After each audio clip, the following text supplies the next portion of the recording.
were grinding around, and I think it's a done deal here. So we went over and tried a field over there, cut about 12 acres off of it, 100 and some acres there, and determined the rest of it is no good. And we're about to do the same with this field too. So we're gonna jump over about a quarter mile that way, and I think that piece looked better. So let's hope that there's some peas worth harvesting. But we've eliminated like 400 acres of peas, at least 500 almost, that we're not gonna harvest because it's costing more to run the combines right now than it is when we're getting off the land. So we'll have to have it adjusted, see if we figure out how much is there. There'll be some federal crop insurance that we'll collect on it. And then, I don't know, if I burn the top off or have someone come hay the residue off, so that way we don't have to worry about seeding into it next year. Getting all the grasshoppers. Oh man, a whole bunch of them. All right, next field, it's making about 5 to 7. So, it's worth cutting. So we'll roll through this. I hope this is a good indication of the whole field because that'll be a few more bushels in the bin. That'll be nice. So we'll just go ahead and just mow on through this and see how it goes. Here's the original homestead. This is Welker Homestead from 1912. My great-grandfather John came up from Oklahoma, and him and his brother homesteaded right next together. And this is where my grandfather spent some of his childhood growing up. The barn and the home fell over when I was a little kid. I do remember climbing around the side of the house when I was, I don't know, had to have been 6 or 7 years old. The outhouse is still intact, but on its side, so I could always tip it over if nature calls. But pretty amazing that this is where they set up camp. They got 320 acres to themselves. And amazing. It's quite hard ground here. There's not a lot of productive ground where they homesteaded, but somehow, man, they were tough as nails. They made it work. And so I'm reaping the benefits of their hard work. So I'm hopefully putting in the hard work now to reap the benefits for my kids. They'll reap the benefits. You know, hard work, like I've got, you know, air ride seat, air conditioned cab, doing about 25 acres per hour. You know, it's just so hard, so hard. But I bet they grew better crops than we do today.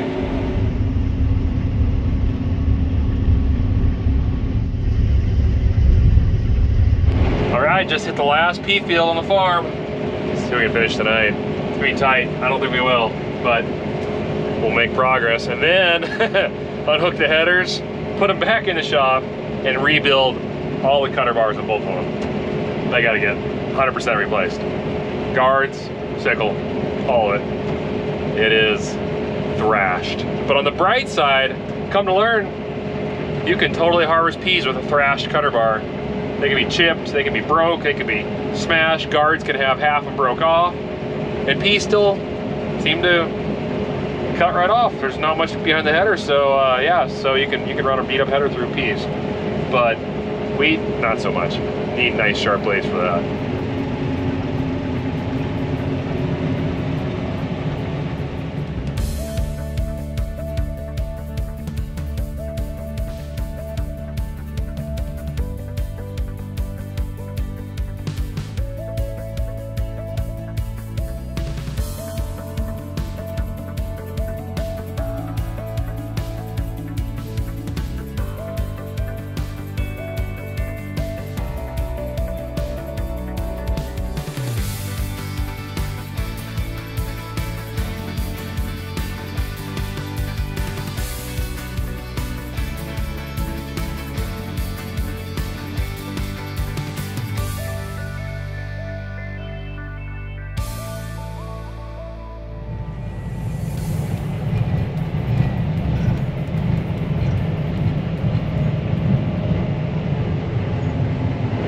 Here we are, it's 10:30 p.m. and I'm finishing the last stretch of peas. We're getting it done today. Dad kept going, so I kept going.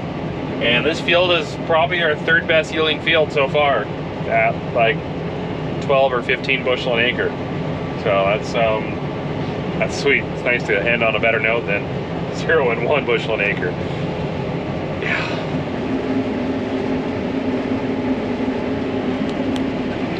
That's it, done and done.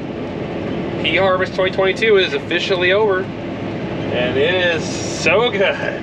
to be done with that. Oh, I'm looking forward to some taller crops of harvesting. Man, I'm sure the combine is too. For those that have maybe not been following us and wondering why is it yielding so bad, we had severe drought this spring, and we had 2 severe hailstorms go over these peas.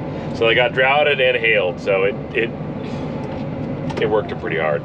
So let's dump this in the truck. It'll be done. Here comes Dad. And for those that are wondering why the flags aren't up, we took them down because the wind was howling today, and they were just ripping in the wind pretty hard. So rather than tearing the flags up, we took them inside. It's behind my seat.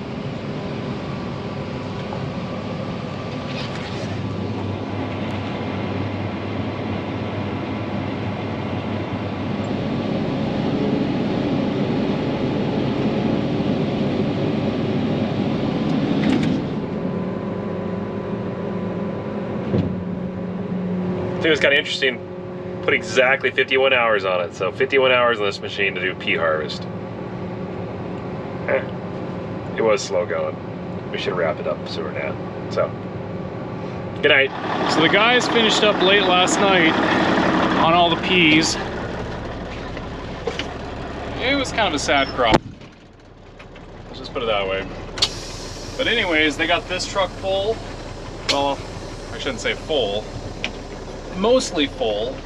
And then the rest of the field is in the other truck. So right now I'm in the blue Peterbilt. And let's get some air in here, it's a little hot. There we go. Natural air conditioning.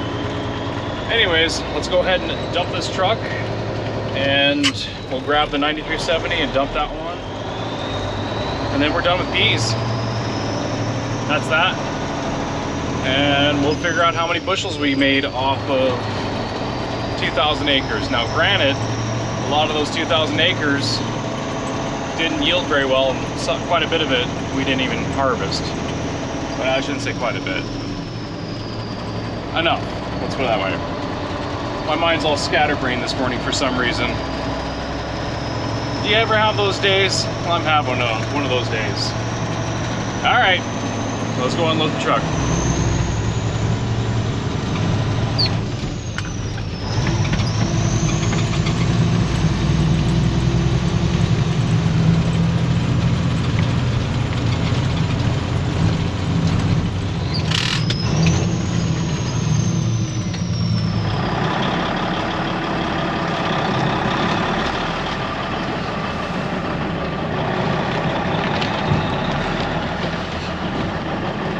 So on these big bins, it's hard to really measure what we got in them.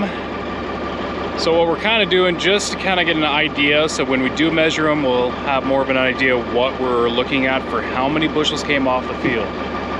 So what I'll do is I'll get up on the truck, and I know this truck, completely topped off, can be anywhere from 1050 to 1100 bushels. That's completely windrow.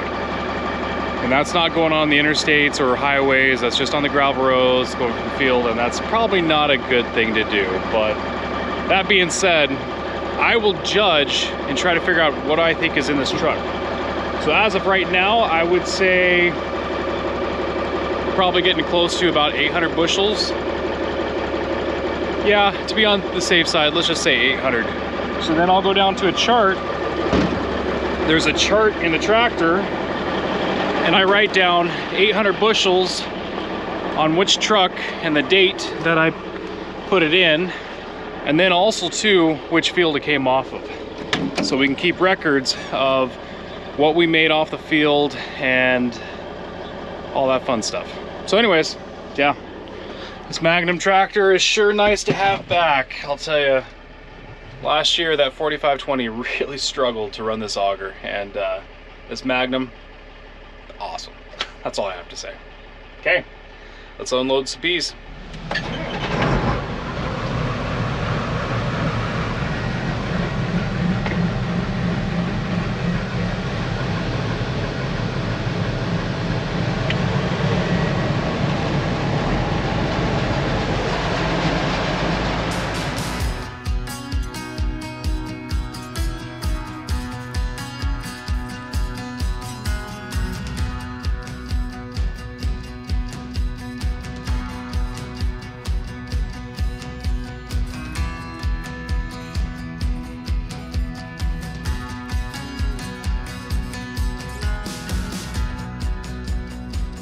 It's out, guys. That was easy. Actually, it wasn't too bad, surprisingly. As it turns out, there's a few things in this area that we're starting to rub, like wires and a few things that I didn't really like, let's put it that way. So with the engine out, I'll be able to tidy up a couple things here. Just so you guys know, this truck is 4 trucks in one. I know, you're probably thinking, what in the world? It's got a 2003 chassis, so the drivetrain and everything is 2003. The body's from a 99. The electronics and everything came out of a 2002. And surprisingly, between 99, 2003, and 2002, it's amazing how many things Ford changed on connectors and other things that bolt up and stuff. It was kind of a pain in the butt, but I made it work. But the motor is a 1994 Dodge Cummins 12 valve. Now, this motor, we have no history on it. We don't know what they did to it because we bought the truck in pieces and we put it together and made it work. Well, they zooped this motor up and it's fun. Don't get me wrong, it's a blast to run. And this Fummins, oh man, it loves to roll coal. And it makes my heart happy in a little way. So, but the sad thing is it's not running coal very well. Now that it's out, we'll set it down on a pallet and I'll pull the head off and let's really look at number 6 cylinder, because from the camera on that scope, didn't look very good. Ooh, I'm slightly terrified, but I'm also excited to see what kind of damage, because my curiosity has been dying to know for a while. And you guys are probably curious too, so let's crack it open.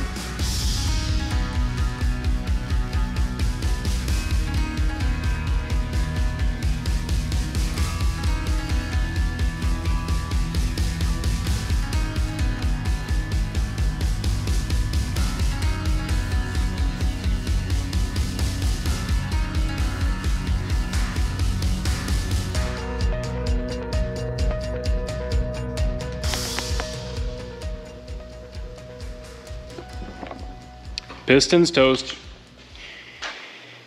Whoo, fun, fun, fun, fun, fun. Actually, I wonder if I can rotate.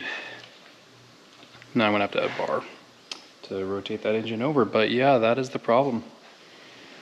Piston is completely toast, and the head, you know, the head actually might be able to be rebuilt just fine. Doesn't look like anything major. Probably new valves and seats, but it doesn't look like it's damage on the bottom of the head. The thing is, it's aluminum is gonna definitely give before cast iron. So luckily it's aluminum, not cast iron going against cast iron. Otherwise, that'd be a bad day. But here's some aluminum filings from that piston bouncing around in that cylinder. Fun. Which means stuff got through the exhaust and into the turbo. Fun. So yeah, not looking very good for the Fummins, but it will live another day, just not anytime soon. Okay, doing a little research because I've never rebuilt a 5.9 Cummins before, and apparently they don't have sleeves in the cylinders. I was hoping there'd be a sleeve and a piston, but talking to a few people, yeah. That being said, most likely this block's gonna have to be taken down to a machine shop, machine out the hole, and then put a sleeve in it, and then do some other things to it. But right now, put it on the back of the Fummins. We'll push this Fummins into the building, and then when the time comes in the shop that can take that engine, because they're backed up and full, they don't have any room for it, I will take it out of the Fummins, bring it down to them, and then they can start going through it. And it could get costly. Yeah, it could be very costly. But this truck is definitely worth having around, so we'll dump money into it. Well, it's a new day, we're back.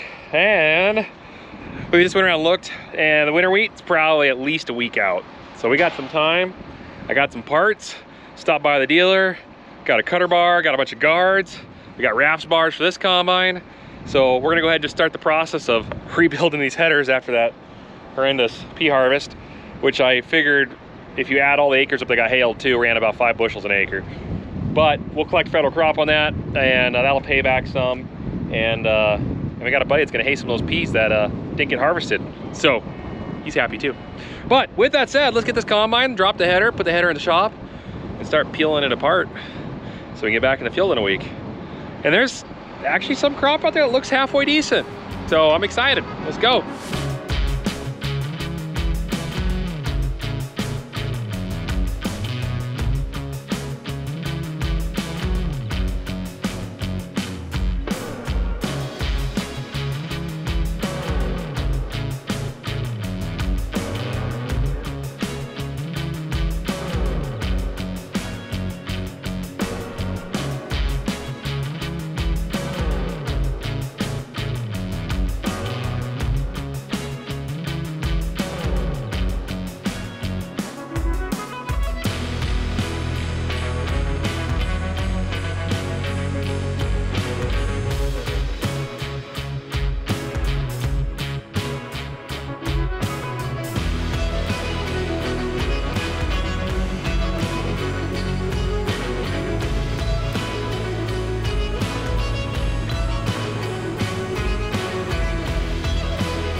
Kind of goodies we got here.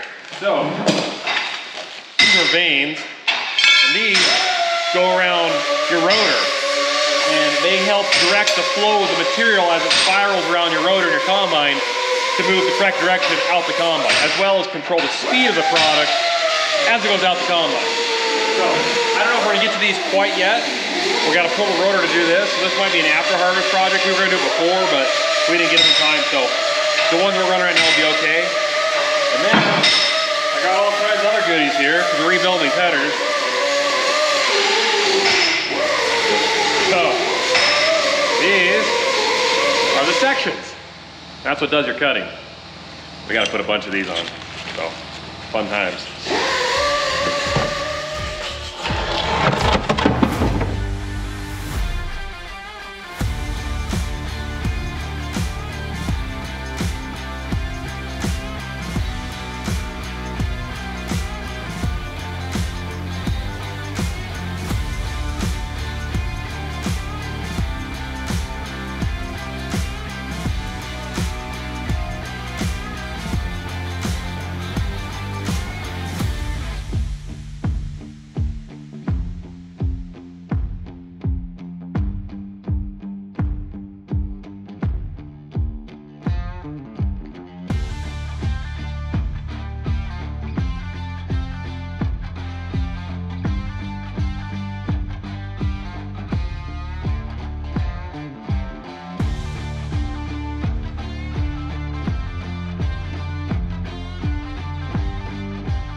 Right, well, now I want to switch gears.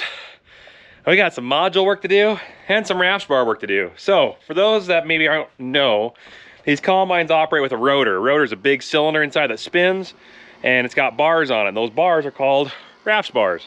This is a RAFS bar. And RAFS bars, well, they do the work of threshing. Threshing is the process of separating the seed from the head of the wheat or whatever it is you're doing, like podding peas out of pods. That's threshing. So they take wear over time, and that combine, Clifford, we put new ones in last year. B-Spine had an aftermarket set when we bought it, and they're about wore out. So I've got a whole bunch here. We got a new set coming, but if it doesn't come in time, we're gonna do the front half of the rotor, the part that takes the most wear, and leave the back half the way it is. So I might get started on that. So let's go ahead and grab the combine. We'll bring it over here. We'll start changing these out and get ready to get back in the field. I'm looking at this, and I just realized these won't work on these. These are legacy. These work on smaller combines. So I'll kick those aside. We'll put the bigger ones in. Let's call my neighbor and see if he wants these. Oh boy. Looks like I gotta do some cleaning. Let's blow it out. That's a fun job.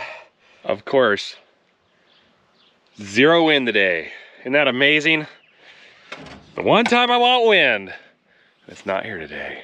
You guys got wind? Can I come over there?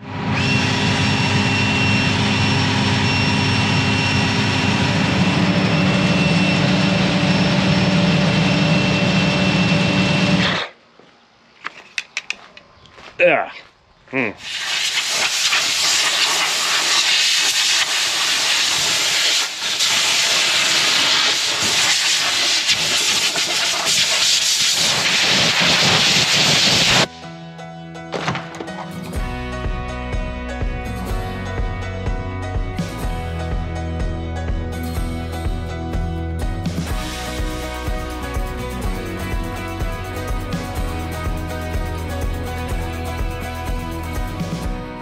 So this is the aftermarket rafts bar we got right here.